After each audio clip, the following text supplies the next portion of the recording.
ఎర్రవల్లిలో గులాబీ రాజకీయం. కేసీఆర్తో జీవన్ రెడ్డి కీలక భేటీ. అసలు ఏం చర్చించారు? తెలంగాణ రాజకీయాల్లో సంచలనంగా మారింది.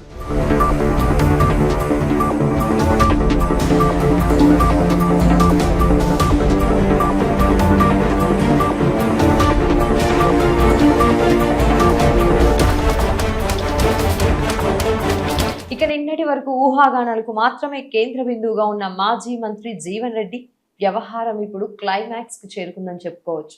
ఎర్రవల్లి ఫామ్ హౌస్ వేదికగా గులాబీ తలపతి కేసీఆర్ ను మర్యాదపూర్వకంగా కలిశారు జీవన్ రెడ్డి. అయితే బీఆర్ఎస్ వర్కింగ్ ప్రెసిడెంట్ కేటీఆర్ తో భేటీ అయిన అనంతరం ఆయన ఇక నేరుగా అధినేతతోనే ముఖాముఖి చర్చలు షురూ చేశారు.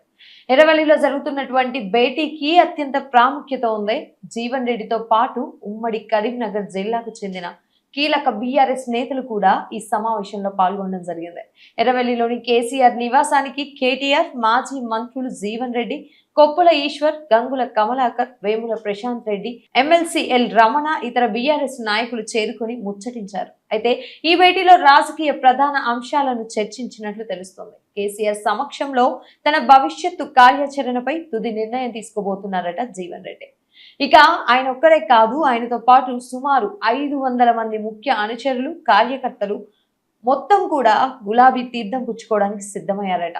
మరి ఈ నెల 27న జరుగుతున్న బీఆర్ఎస్ పార్టీ భారీ ఈవెంట్ ప్లీనరీ వేదికగా జీవన్ రెడ్డి తన అనుచర గణంతో మొత్తం కూడా అధికారికంగా పార్టీలోకి చేరే అవకాశాలు ఉన్నట్లు చాలా పెద్ద ఎత్తున కనిపిస్తా ఉంది. ఇక ఉత్తర తెలంగాణ రాజకీయాల్లో జీవన్ రెడ్డికి ఉన్నటువంటి పట్టు దృష్ట్యా ఆయన చేరిన బీఆర్ఎస్ కు కొండంత అండగా మారబోతోంది అంటున్నారు బీఆర్ఎస్ నాయకులు. ఇక కేటీఆర్ తో జరిపిన చర్చల అనంతరం కేసీఆర్ తో మర్యాద పూర్వక భేటీ అని చెప్పకపోయినప్పటికీ కూడా ఇది కేవలం పరామర్శ అయితే కాదు, పక్క రాజకీయ వ్యూహం అని స్పష్టమవుతా ఉంది. ముఖ్యంగా కరీంనగర్ జిల్లా నుంచి భారీగా కార్యకర్తలు తరలి రావడం పార్టీ క్యాడర్ లో కొత్త ఉత్సాహాన్ని నింపుతోందని బీఆర్ఎస్ పార్టీ నేతలు, శ్రేణులు కూడా హర్షం వ్యక్తం చేస్తా ఉన్నారు.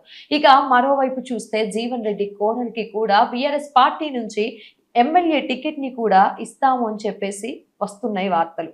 ఇక దీని మొత్తం అంశం మనం చూసుకున్నట్టయితే ఇంతకు ముందు కూడా ఎప్పుడైతే మొత్తం కాంగ్రెస్ పార్టీతో జీవన్ రెడ్డికి ఏమాత్రం కూడా పడడం లేదు, అదే సమయంలో బీజేపీ వైపు నుంచి కూడా కొంతవరకు జీవన్ రెడ్డి కోసం మొగ్గు చూపినట్టు తెలుస్తా ఉంది. కానీ why BRS, why not BJP అని చెప్పేసి కూడా చాలా పెద్ద ఎత్తున జీవన్ రెడ్డి దగ్గర మాట్లాడినట్లు తెలుస్తా ఉంది. అయితే కానీ ఈ చివరికి బీఆర్ఎస్ఏ కావాలి, బీఆర్ఎస్ లోనే నేను చేరతానని చెప్పేసి, బీఆర్ఎస్ లో చేరాలి అని అనుకుంటున్నానని చెప్పేసి తీవ్ర చర్చకు దారితీసే విధంగా కూడా మాట్లాడడం జరిగింది జీవన్ రెడ్డి. అయితే దీనికి సంబంధించి కాంగ్రెస్ పార్టీ నాయకులు, పిసిసి అధ్యక్షుడు మహేష్ కుమార్ గౌడ్ కూడా రీసెంట్ గా కొన్ని వ్యాఖ్యలు చేయడం జరిగింది. కుటుంబంలో పొంతన లేని రాజకీయాలు చేస్తున్నటువంటి వారి పార్టీలో చేరి జీవన్ రెడ్డి ఏం సాధిస్తారు అని చెప్పేసి కూడా మాట్లాడడం జరిగింది. ఇలాంటి విమర్శలు కూడా పెద్ద ఎత్తున జీవన్ రెడ్డి కాంగ్రెస్ పార్టీ నాయకుల నుంచి పొందుతా ఉన్నారని చెప్పుకోవచ్చు.